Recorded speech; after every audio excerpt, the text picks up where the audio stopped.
palabra de Dios. La palabra de Dios no es solamente el oírla, es guardarla, memorizarla. David dijo: guardé tu palabra en mi corazón, la sede de sus emociones, de sus sentimientos.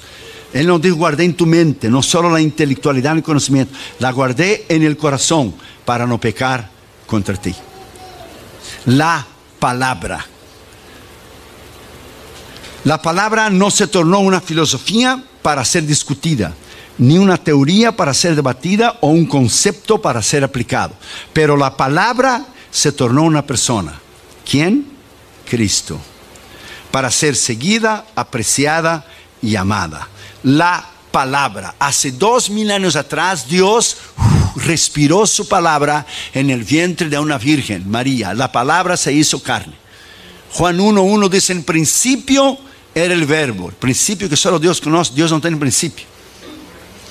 El principio era el verbo, y el verbo estaba con Dios, y el verbo era Dios, y el verbo es Dios, y la palabra se hizo carne. Los testigos de Jehová tienen una traducción de la escritura errónea, que es la traducción Nuevo Mundo. No tenga esa Biblia. Y dice en inglés: in the beginning was the word. En el principio la palabra, and the word was a God. Y la palabra era un Dios. No, Él no es un Dios, Él es el Dios. El único Dios, porque ellos no creen que Jesús es Dios. Ellos no lo creen. Entonces, cuando la palabra se hizo carne, y la palabra, el verbo se hizo carne, la encarnación que nosotros conocemos en Belén, el verbo, la palabra de Dios, es el único camino, la única manera que el hombre puede llegar a conocer a Dios, es conocer a Cristo, porque en Cristo estaba la plenitud del Padre. El que me ha visto a mí, dijo Cristo, ha visto el Padre. Yo y el Padre somos uno. Fue hecha una encuesta que 65% de la iglesia hispana en los Estados Unidos de América no conocen la palabra de Dios. O sea, la oyen, la conocen algunos libros, algunos textos, algunos versículos, algunos pasajes, pero no la conocen en realidad. Conocer. Por ejemplo, ¿cuántas veces comemos al día? Por lo menos 3, ¿verdad? Mañana, tarde, noche. ¿Cuántas veces usted come de la palabra de Dios para alimentar su espíritu? ¿Cuántas veces usted se alimenta y usted la conoce en realidad? Hace mucho tiempo, cuando los testigos de Jehová no nos conocían en el barrio, ellos tocaron la puerta una vez. Solo tocaron una, porque nunca más regresaron. Y tocó dos jóvenes. Uno era el maestro del más chiquito que estaba aprendiendo. Y yo no dije que era ministro, ni era pastor, ni nada. Yo los dejé ellos hablar, y ellos hablaron. Jesús no era Dios, y dejé. Cuando él terminó, yo le dije: ¿qué dice tu Biblia ahí en 1 Juan 5:20? Y él buscó 1 Juan 5:20. Y sabemos que estamos en el verdadero Dios, Jesucristo. Ese es el verdadero Dios y vida eterna. Usted no me acaba de decir a mí que Jesús no es Dios, y su traducción de 1 Juan 5:20 sí dice que es Dios, y usted niega en Juan 1:1, pero 1 Juan 5:20 que es Dios. Y el chiquillo que estaba con él le dijo: pues tú no sabes lo que estás hablando, le dijo. Hasta ahí terminó. ¿Qué usted diría si le tocara la puerta un budista, testigo de Jehová, un musulmán? Cuando usted va a esos países a ministrar, usted tiene que saber y estudiar la cultura, lo que ellos creen. Por ejemplo, cuando fuimos a Tailandia, usted no puede subir en el púlpito y decir: Buda, su profeta o Confucio dijo eso y ofenderlos. No, usted da una vuelta, sabiamente da una vuelta y dice lo mismo sin usar esas palabras de ofensa.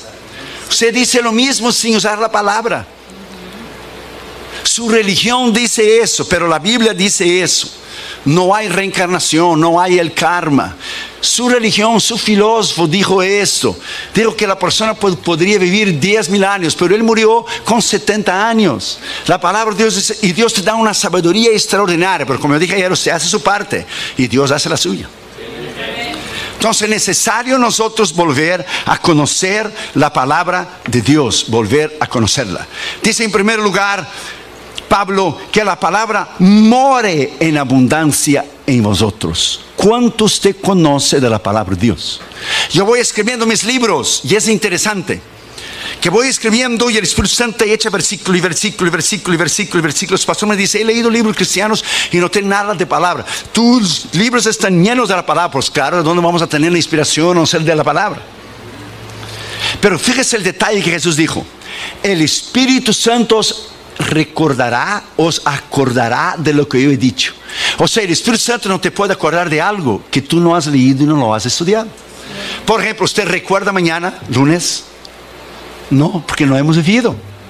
Solo se recuerda la mente, el cerebro, lo que usted ya ha vivido, lo que usted ha estudiado. Usted está predicando, sea campaña, sea lugares pequeños como aquí, sea campaña. En Colombia tuvimos 200,000 personas. 200,000 son 2 veces el estadio Azteca lleno. Y usted está predicando a una multitud de esas. El Espíritu Santo te echa ilustraciones en la cabeza de libros que tú has leído y te echa versículos y tú predicas y no está en el sermón. Y el Espíritu Santo, porque sabe la necesidad del momento, las ilustraciones del momento que usted necesita decir. Yo estaba en México, en la Plaza Valderas, en Ciudad Juárez. Y cuando terminó el culto, yo hice la invitación y había un chico de una camisa verde. Y yo le dije: tú, de camisa verde, Dios tiene un plan contigo. El muchacho se levantó y fue corriendo al altar, pero como una bala, pero rápido. Y después, cuando terminó, él fue a la mesita de los casellos. Yo le dije: ¿por qué tú corriste? Tú saliste corriendo. Pues es que yo había dicho en mis pensamientos. Fíjese bien que Dios conoce el intento de los pensamientos. Si es verdad lo que ese predicador brasileño está diciendo, él va a apuntar el dedo a mí y va a decir: tú de camisa verde, Dios tiene un plan contigo. Eso solo Dios puede saber. Tú solo puedes decir eso bajo lo que es la dirección del Espíritu. Entonces en Tailandia yo dije a Junior adentro del cuarto: Dios tiene que darme una sabiduría tremenda, porque ellos son budistas y tú tienes que predicar 20 minutos y tu traductor traduce 20, ya son 40. Y la gente que no conoce a Cristo, nosotros podemos tener culto de 2-3 horas aquí, gozarnos en el Señor y bailarnos en el Señor y cantar, pero los impíos no pueden pasar de 30 minutos de mensaje porque ellos no soportan. Y Dios tenía que darte una sabiduría tremenda, porque tú tenías que predicar todo el evangelio desde el Génesis hasta la cruz de la resurrección, resumirlo en 20 minutos y predicar el evangelio y tu traductor transmitirlo. ¿Y cómo tú vas a subir a un púlpito en una nación de esta sin conocer la palabra de Dios? Eso es imposible. Esto es imposible. Es igual el jovencito que empezó a predicar. Claro, era muy joven y Daniel y David están muy cerca. Y el jovencito dijo en el púlpito: y David oraba 3 veces al día. Y el pastor estaba en la plataforma y dijo: no es David, hijo, es Daniel. Pero la gente: gloria a Dios y aleluya, porque hay gente que no oye lo que el predicador está diciendo. Y yo he notado que en su iglesia usted oye, usted presta atención. Los predicadores que vienen a su iglesia tienen que ser predicadores de verdad, porque hay iglesias que usted va y ellos no te dejan ni predicar. Pero su iglesia usted oye, usted está asimilando, usted está analizando, y eso es muy bueno, porque usted ha sido entrenado por los pastores a oír, a discernir. Y si alguien dice algo que no es correcto, no es bíblicamente correcto, o dentro de la doctrina, usted sabe. Dámonos, yo fuimos a una iglesia en Massachusetts que la gente empezó a saltar y saltar y saltar y saltar, y con los tacones le pegaron, y el pastor me dijo a mí: salte usted también. Yo dije: un momento, yo vine a predicar, yo no vine a saltar. Vine a predicar, no sé, porque la gente no oía, no estaba acostumbrada a oír. Y el jovencito decía: y David oraba 3 veces al día. Y el pastor aumentaba la voz: es Daniel, hijo. Pero la gente: gloria a Dios, aleluya, gloria a Dios, porque hay que oír el mensaje. Y David oraba 3 veces al día. El pastor: es Daniel. Y entonces dijo el joven: y entonces esos hombres malos e envidiosos tomaron a David y echaron en el foso de los leones. Cuando lo echó el pobre de David en el foso de los leones, ya era muy tarde, porque ya lo había echado. Ahí se dio cuenta que es Daniel, y digo: Daniel, foso de los leones. Y para arreglar el sermón, el jovencito dijo: David, salte de ahí, hombre. Ahí es el lugar de Daniel, los leones te van a comer. Salte de ahí, ahí es el lugar de Daniel. Pero se le fue, se escapó. A cualquier predicador puede ir, pero no hay nada más extraordinario do que oír un predicador tremendo en la palabra. Yo voy a Los Ángeles a predicar, cerca o aquí, o donde vamos, dámonos, y yo escuchando mensajes en el carro, porque uno tiene que alimentarse. Tú tienes que alimentar y comer para poder dar. ¿Cómo tú vas a dar sin comer? Pedro dijo: lo que yo tengo yo doy. No se puede dar lo que no se tiene. La palabra de Dios dice en Isaías 55:11, presta atención. Así será mi palabra, dice Dios, que sale de mi boca. A mí no volverá vacía, pero antes hará lo que yo quiero y será prosperada para aquello por la cual la envié. A 2000 años atrás, Dios respiró la palabra en el vientre de una virgen. La palabra nació, vivió, ejerció su ministerio, murió y resucitó. Y cuando regresó al cielo, no regresó vacía. La palabra regresó llevando tu nombre y el mío escritos en el libro de la vida. Él es la palabra, Cristo. Y cuando usted predica la palabra, usted tiene un poder extraordinario. La palabra, el predicador que predica la palabra de Dios es algo tremendo. Y el diablo sabe el poder que hay en la palabra. Fíjese que el diablo, la gente cree que él es tonto, que él es idiota. No, él no es tonto. La única idiotice y tontería que él hizo fue rebelarse contra Dios, que fue su destrucción. Pero él es inteligentísimo. Él ha creado cada secta falsa, cada religión falsa. Él ha creado los grandes religiones del mundo entero. Y fíjese, cuando Jesús terminó de ayunar, en la tentación, vino el diablo y dijo: está escrito. Usó la palabra. Cuando él tentó a Eva, él no dijo a Eva: Dios no existe, porque él sabe que lo existe, pues él fue creado. Él dijo: Dios no dijo eso. Él no negó que Dios dijo, Dios no, y torció la palabra. Pero Dios bien sabe que el día que comieres seréis como dioses. Él torció la palabra. Cuando él tentó a Jesús, como él sabe que en él no hay poder, él dijo: está escrito, di a esas piedras en son y pan. Jesús dijo: también está escrito, no solo de pan vivirá el hombre, pero de toda palabra que sale de la boca de Dios. Lo llevó arriba del pináculo del templo: échate para abajo, porque está escrito, dará orden a sus ángeles. También está escrito: no tentarás a Jehová tu Dios. Si tú me adorares a mí, yo te doy todo, le enseño todo el reino. También está escrito, de Jesús: solo a Jehová tu Dios adorarás y solo a él prestarás culto. O sea, el diablo dijo: está escrito. Jesús dijo: está escrito, también está escrito. Era un confronto de autoridad usando los dos la palabra. Solo que había un pequeño detalle: el diablo la conocía intelectualmente y no lo obedeció. Y Jesús era la palabra encarnada de Dios. Era el verbo de Dios. Cuando usted conoce la palabra, es poder. Cuando usted vive la palabra, es una autoridad tremenda. Hay dos palabras para la palabra en la palabra de Dios. Es la palabra logos, la palabra escrita, pero hay la palabra rema, la palabra revelada de Dios. ¿Qué es un rema? El rema, cuando el predicador está predicando y Dios te habla por un versículo, y el versículo usted leyó la noche anterior, el mismo versículo cita el predicador, se dice: Dios me está hablando, y usted apunta en la Biblia. ¿Qué es el rema? Por ejemplo, Jesús vino caminando sobre las aguas. Pedro lo vio, los 11 estaban dentro del barco.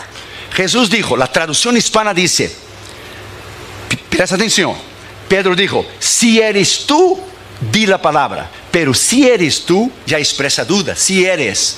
El griego original, Pedro dijo: desde cuando eres tú, di la palabra. Expresó fe. Y Pedro salió del agua y caminó sobre las aguas. Yo he visto predicadores criticar a Pedro, que no tenía fe, pero yo nunca he visto a ellos caminar arriba del océano Pacífico. Nunca lo he visto caminar. Es muy fácil criticar. Y Pedro caminó porque hubo tres elementos. Él vio la palabra, que era Cristo. Él oyó la palabra y él caminó en la palabra en obediencia. Por eso, cuando usted actúa en obediencia, cuando usted oye una palabra, sea el pecado que usted tiene que remover, los días de ofrenda que usted debe dar, cuando usted actúa en la palabra, esa palabra cambia. Y él caminó sobre las aguas. Quizás los 11 quedaron adentro del barco: vas a hundir, vas a hundir, vas a hundir. Pero él caminó. Cuando él quitó los ojos de Jesús y miró el mar, entonces empezó a hundir, porque él quitó los ojos de la palabra. El diablo lo que quiere hacer siempre con el cristiano es quitar tus ojos de la palabra. Y cuando él quita tus ojos de la palabra y que tú pones tus ojos, la economía está mal, la nación está en crisis, el diablo viene a ti y te dice: ¿cómo tú vas a dar los diezmos si tú tienes que alimentar a tu familia y tus hijos? Entonces el diablo te hace quitar tus ojos de la palabra y tú te empiezas a hundir. Por ejemplo, si usted tiene un carro y usted está haciendo el pago de los carros, y usted necesita ese carro para ir a su trabajo, lo último que usted quiere hacer es dejar de hacer los pagos. ¿Por qué? Porque el banco te lo va a quitar. El diablo sabe que si él te quita los ojos de la palabra, él te va a hundir, porque es la palabra que tiene poder. Palabra de Dios es la palabra que cambia. Dios, aleluya. Entonces dice, en el principio, en el verbo, era Dios y es Dios y se hizo carne.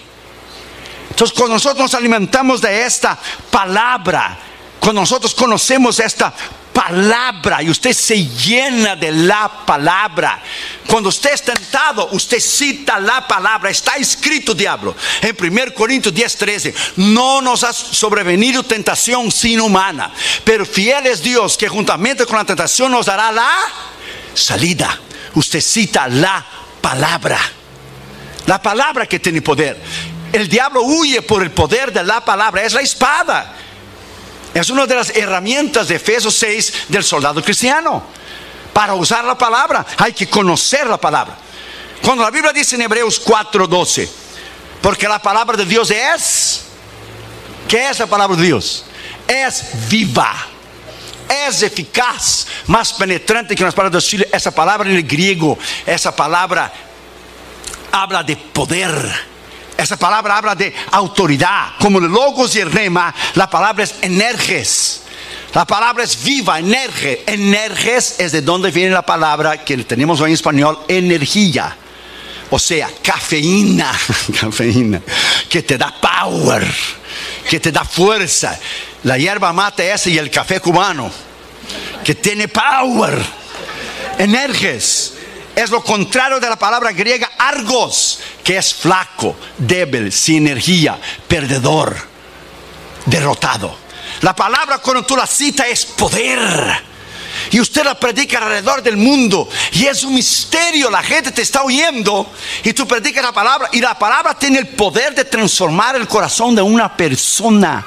La predicación en sí misma es un misterio, porque Pablo dice en 1 Corintios 2, cuando yo vine a vosotros, yo no vine en sabiduría humana, yo vine en el poder de la palabra de Dios, para que vuestra fe no estuviera dependiendo de lo que es argumentos humanos. Es la palabra. Cuando se conoce la palabra, usted vive la palabra. Él mismo dijo, Jesús dijo, yo mencioné el otro día, las palabras que yo he dicho es espíritu y vida. Voltaire, el rebelde y ateo francés, dijo, fíjese bien, en su arrogancia y su prepotencia, porque el diablo va a intentar destruir esa palabra por miles y miles y miles de años. La han ridicularizado, la han quemado, pero ella está aquí, ella está aquí. Porque es la base de la civilización y es la base de la columna de la iglesia. Ella está aquí. Y Voltaire dijo en su orgullo y su prepotencia, 100 años después de que yo muera, no habrá Dios. Qué bárbaro. No habrá Biblia y no habrá cristianos. Cuando se cumplió 100 años después de la muerte de Voltaire, donde él había dicho que no iba a tener más Dios, ni cristianos, ni Biblia. Él era ateo. La imprenta bíblica de Francia empezó a usar la imprenta de la casa de él, que le hacía panfletos en contra de Dios, a favor del existencialismo, lo que es el ateísmo. Y la imprenta bíblica de Francia tomó la imprenta de su casa y empezaron a imprimir 1 millón de Nuevos Testamentos. Dios triunfó, porque Dios triunfará siempre. ¿Cuánto usted conoce de esta palabra? ¿Cuánto usted conoce de la palabra de Dios? Una vez estaba en un programa de CNN y había muchos pastores allí. Estaba gente del Islam, del budismo, estaba de los mormones. Y uno decía una cosa, decía otra, y algunos me dicen para no comprometerse, para ser cool, para estar bien con todos. Hay muchos caminos para llevar a Dios. No, pero John MacArthur dijo, con todo el respeto, le dijo a Larry King, de Larry King Live, y a todos dijo, solo hay un camino a la vida eterna, que es Cristo. Y solo hay un libro verdadero. No es el Corán, no es del confucianismo, ni Buda, y ningún otro libro sagrado. Es la palabra de Dios. Eso es tener valentía. Eso es tener valentía y hablar la verdad. Porque hoy todo el mundo quiere ser como moneditas de oro, quiere caer bien en la mano de todo el mundo. No, salvación es solo por Cristo. La palabra verdadera es la palabra de Dios, no es el Corán. El Corán está lleno de versículos de la palabra de Dios. ¿Por qué? Porque él tuvo la oportunidad de convertirse, Mahoma, 600 años después de Cristo, y él no lo hizo. Y él tomó parte del judaísmo y parte del cristianismo, y él escribió el Corán y dijo que el ángel Gabriel se le presentó y le reveló el Corán. Joseph Smith de los mormones dice también que el ángel Gabriel se lo presentó a él. Pues uno de los dos está mintiendo, porque aquí hay dos religiones diferentes y los dos están mintiendo, porque esa revelación no es de ningún ángel, es del Espíritu Santo. Vino del cielo esta revelación que está aquí, y cuando usted la conoce, esta es el arma más mortal que Dios ha puesto en las manos de un ser humano. Tú te subes en la plataforma y tú predicas con poder, y los budistas no pueden resistirla, ni sea Japón, ni el intelectualismo de Europa, ni la santería y brujería de África. Usted la predica con autoridad y poder. Usted sube en el punto bajo el poder del Espíritu Santo, y Dios quiebra el poder del diablo. Él anula el poder del diablo. Él sana las enfermedades. Es el poder de la palabra de Dios, y usted va a crecer cuando se conocer la palabra de Dios cada día y amar la palabra de Dios cada día. Segundo lugar, dice: enseñándoos y exhortándoos en toda sabiduría. Segundo Timoteo 2:15 dice, ¿qué dice? Usted conoce la escritura. Procura o estudia con diligencia, procura presentarte a Dios aprobado, como obrero que no tiene de qué avergonzarse, que usa, traza, conoce, sabe bien la palabra de la verdad. O sea, usted tiene que conocer la razón de tu fe, porque si alguien te para en la calle y te pregunta a ti la razón de su fe, usted no puede empezar a discutir con esa persona. Usted va a la escritura. La razón de nuestra fe está aquí. La razón de la esperanza nuestra, de la resurrección de los muertos, está en 1 Corintios 15, donde Pablo dijo bien claro: si Cristo nos resucitó de la muerte, vana es nuestra fe. Nuestra esperanza y resurrección es que la tumba está vacía. Si Cristo murió en la cruz y venció el diablo, la muerte, pero si él hubiera quedado en la cruz, hubiera sido la mitad de una victoria. La tumba está vacía, y en el nuevo libro ahora que estoy escribiendo, La conquista de Cristo en la cruz, la tumba está vacía, y nosotros fuimos ahí en 2013. Hoy ve a Damaris Catherine Jr. Y la tumba de Cristo, hermano, es el único lugar del mundo que la gente hace cola por filas y filas y filas y filas para llegar y ver nada. ¿Por qué? Porque la tumba está vacía, porque Cristo resucitó. Esta es la diferencia del Corán con nosotros. Mahoma está muerto, Hare Krishna está muerto, Buda está muerto, pero Jesús está vivo. Esta es la razón de nuestra fe. Alabado sea su nombre, alabado sea su nombre. Deleítete en la palabra. Ame esta palabra. Trate de conseguir diccionarios, comentarios, lea diferentes traducciones de la escritura. Oh my God, llenarse de la palabra es algo tremendo. Dios te puede usar en cualquier nivel. Dios te puede usar en cualquier persona. A mí me encanta evangelizar en los aviones, porque los aviones la gente no tiene para dónde ir.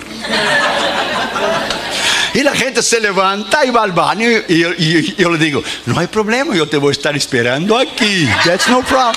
Y si no quieres oír, no problem. Abre la ventanilla y échate para abajo, porque vas a oír. Vas a oír. Y usted la encorrala a la persona. Usted le dice: este libro dice. Y no hace ninguna diferencia si usted cree en Dios o no, si usted cree en el infierno o no, o si usted cree en la ley de la física o no. Si usted no cree en la ley de la física, no hay ningún problema. Suba arriba de un edificio y échate para abajo para ver cómo te vas a despedazar abajo. Y usted dice que no cree en la ley de la física. Ella existe, si usted cree o no. A Dios no le hace ninguna diferencia. Si usted cree en la palabra o no, si usted cree en Dios o no, si usted cree en el infierno o no, eso no elimina el hecho de que existe.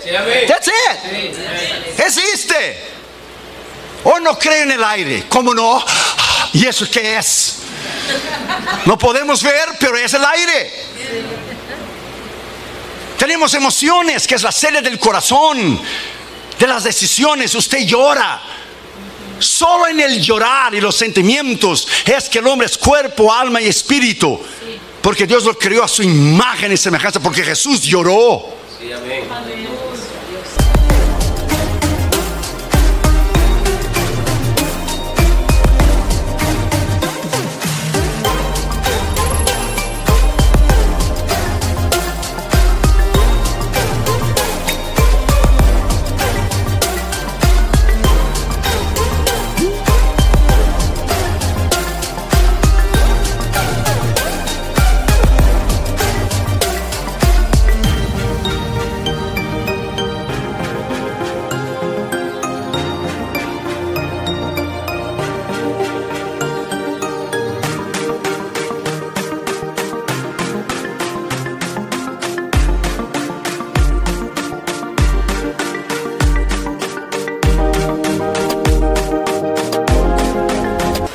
My friend, la palabra de Dios, cuando usted la estudia, es un poder extraordinario. La reina Victoria dijo que la Biblia era la razón de la supremacía, de la grandeza de Inglaterra. George Washington dijo que el mejor regalo que Dios había dado al hombre era la palabra de Dios. Abraham Lincoln dijo que sí, era imposible gobernar al hombre sin Dios y sin la Biblia. Una vez un hombre fue a tener una reunión con el presidente Lincoln. ¿Sabe qué hora?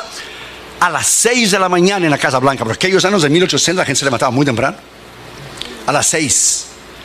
Y él llegó más o menos como 5:15 para llegar temprano.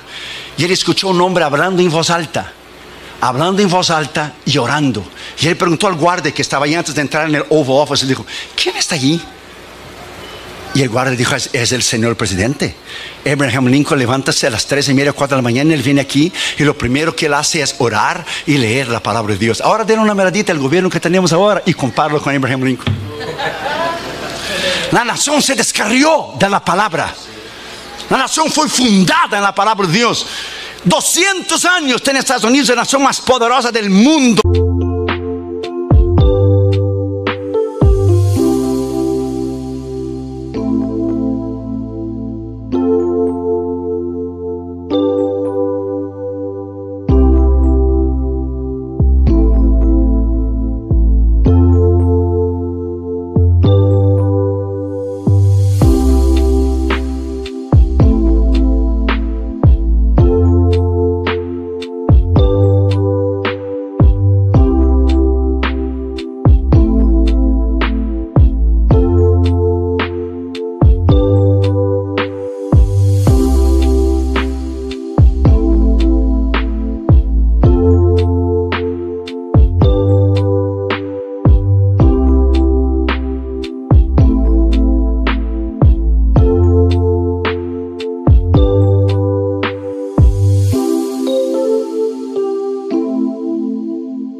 Egipto tiene ¿cuántos mil años? Como 4 o 5.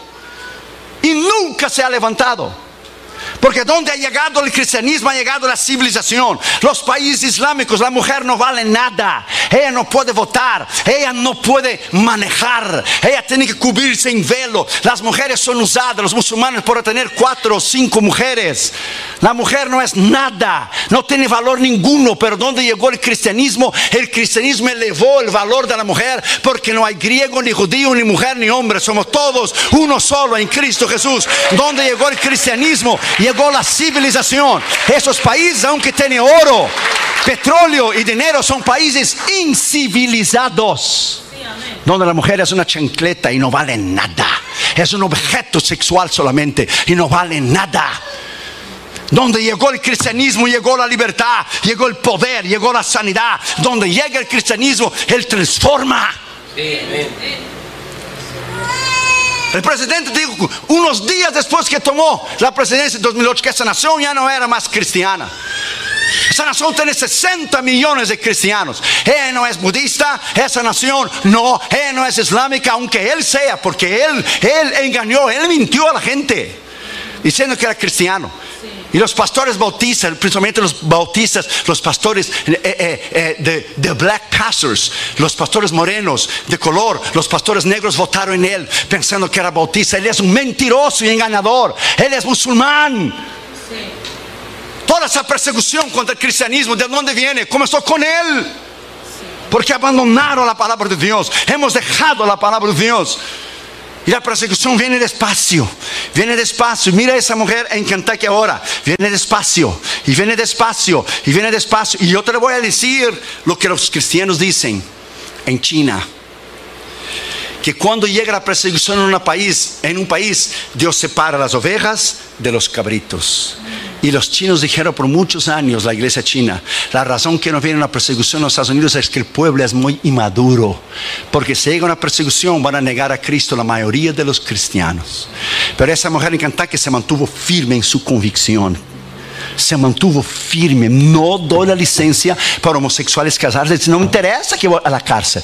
Mi vida es más importante. Porque cuando yo llegar delante de él, va a estar el nombre de ella, la firma de ella que dio la licencia para casar a homosexuales. Y nosotros no queremos en eso. Es el principio de la persecución en esa nación. Ponga esa palabra en tu corazón. No tengas miedo, solo prepárate. Prepárate y esté listo para no negar a Jesús. That's it. No nega a Jesús como Damaris cuando era chiquita. Pregúntale, ella está ahí. Ella entraba en la escuela de chiquita. Los niños llevaban una panoleta roja. Después cambiaron para blanca, ¿verdad? Se llamaban los niños de Fidel, los niños comunistas. Los padres de Damaris fueron hombres y mujeres de Dios. Su padre fue pastor de una pequeña obra. Ella creció en el Señor de una manera tremenda. Ella entraba junto con los niños chiquitos del kinder y el pre-kinder, el kinder primer año, y todos los niños tenían la panoleta roja. Eran los niños comunistas de Fidel Castro. Solo ella no tenía la panoleta roja. Pues claro, era muy visible. Porque si todos los niños tenían y ella no, por todos los ojos iban a ella. Y le preguntaba, ¿por qué tú no tienes la panoleta roja? Porque yo creo en Dios, decía Damaris. ¿Y quién te dijo que tú crees en Dios? Se decía que eran sus padres, iban presos.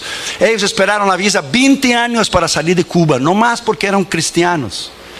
Eso es todo. Y a ella le hablaban palabras despectivas, a ella le perseguían, le decían cosas terribles.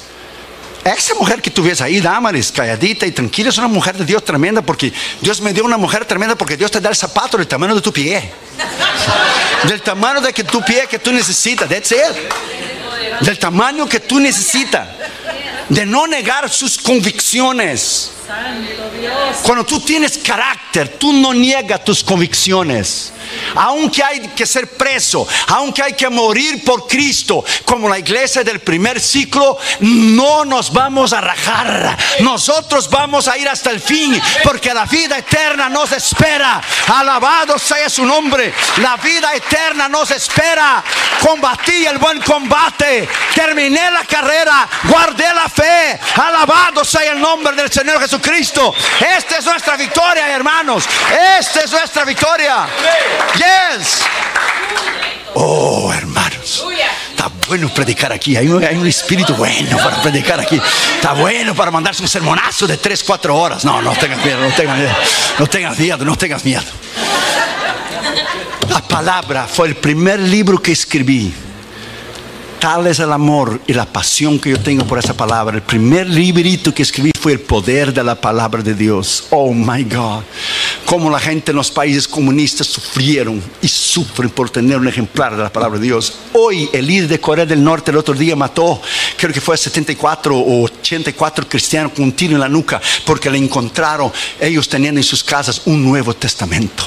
Y no es increíble que nosotros la traemos el domingo y la dejamos toda la semana arriba de la mesa, y cuando llega el domingo, time to go to church, baby, how you doing? Hora de ir a la iglesia. Y hay gente que da su vida por la palabra.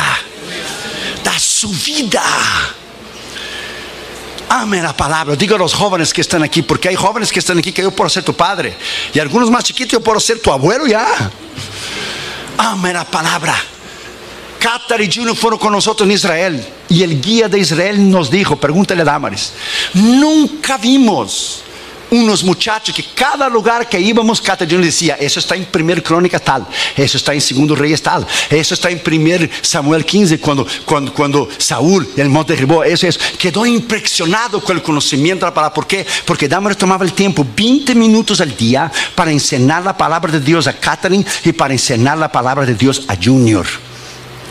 20 minutos al día. Ellos leyeron y aprendieron a leer español en la Biblia, porque Damaris le leyó la Biblia en español a ellos, y ellos crecieron estudiando la palabra de Dios. Cuando ellos tuvieron que pasar del middle school cristiano al high school, ellos tuvieron que memorizar 100 versículos bíblicos, 100, 50 del Antiguo Testamento y 50 del Nuevo, y se pasaban día y noche memorizando los versículos, día y noche. Y cuando pasaron, todavía me acuerdo como si fuera el día de hoy, llegó Qatar Junior con el diplomacito y me echó el diploma Junior delante de mí y dijo, mira papi, 100 versículos bíblicos de memoria. Estoy seguro que lo único que tú sabes es el Salmo 23 de memoria. A ver, dime para mí, el Señor es que mi pastor, no faltará. Que nuestros hijos fueron enseñados en la palabra. Cuando te enseñas a tus hijos en la palabra, ellos te darán paz. Enseña al niño su carrera, y cuando fuere viejo no se apartará de ellos. Tranquilo. Hoy haga un pacto con Dios aquí.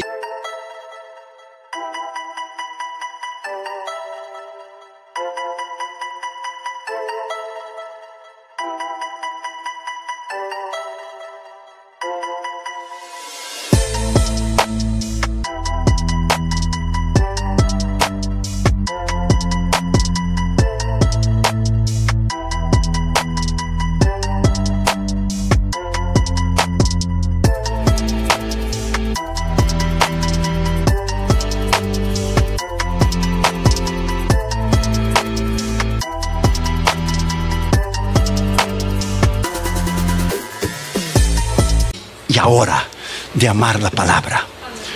Una vez un hombre orgulloso y prepotente de Inglaterra estaba caminando por una de las calles de las capitales de África. Y había un africano sentado leyendo la Biblia. Y llegó al inglés y dijo: nosotros ya no leemos más este libro. Este libro está ultrapasado, es antiguo, es viejo. Nosotros en Inglaterra ya no leemos más este libro. Y el africano levantó la cabeza, le miró a él y dijo: por dele gracias a Dios que aquí en África nosotros sí leemos ese libro. Y dele gracias a Dios que yo he leído ese libro y yo me he convertido a lo que ese libro dice. ¿Y por qué dijo en inglés? Porque si yo no estuviera leyendo ese libro ahora mismo, yo ya te hubiera comido vivo. Yo soy un caníbal. Yo te hubiera comido vivo si yo no hubiera practicado y leído este libro. Este libro es el que transforma. Este libro es el que salva. Es la palabra, Cristo. Cuando usted predica este libro, my friend, este libro, solo este. Fíjate, este libro, si usted lo pone abajo de todos los libros en tu biblioteca, ella sostiene a todos los libros. Si tú pones este libro en el medio de todos los demás libros, ella es el corazón, es el centro de todos los libros. Y si tú pones ese libro arriba de todos los libros, ella es la cabeza de todos los libros. Tú la pongas donde tú quieras, ella se va a distinguir sola. Sola se va a distinguir. Sola. Palabra de Dios. 40 autores. 40 autores en un espacio de 2700 años escribieron lo mismo. Esto es imposible. Ellos no se comunicaban en email o Facebook o Twitter. Escriba eso porque yo escribí. No, 40 autores, 2800 años la escribieron. Diferentes autores y dijeron lo mismo. Profetizaron a Cristo, que es el centro de la escritura. Es una imposibilidad que este libro sea de origen humana. Imposible. Las profecías de Daniel, it is amazing.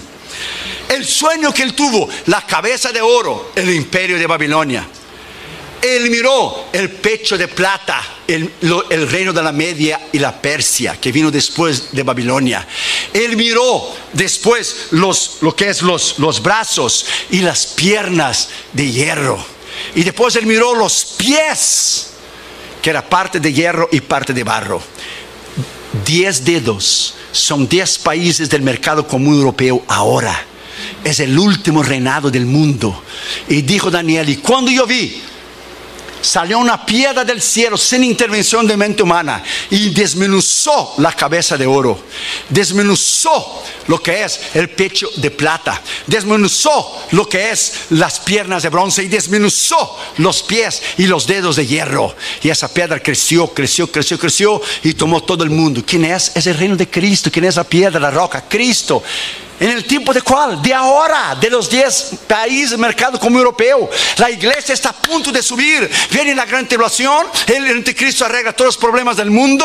Y al final de la gran tribulación viene el juicio de las naciones, la guerra del Armagedón. Y viene Cristo a establecer su reino en el milenio. Y nueva tierra y la nueva Jerusalén. Estamos en el fin, hermanos. Estamos en el fin. Siga adelante, siga leyendo, siga orando, siga estudiando. Oh, alabado sea el Señor. La victoria es nuestra en Cristo Jesús. Alabado sea su nombre.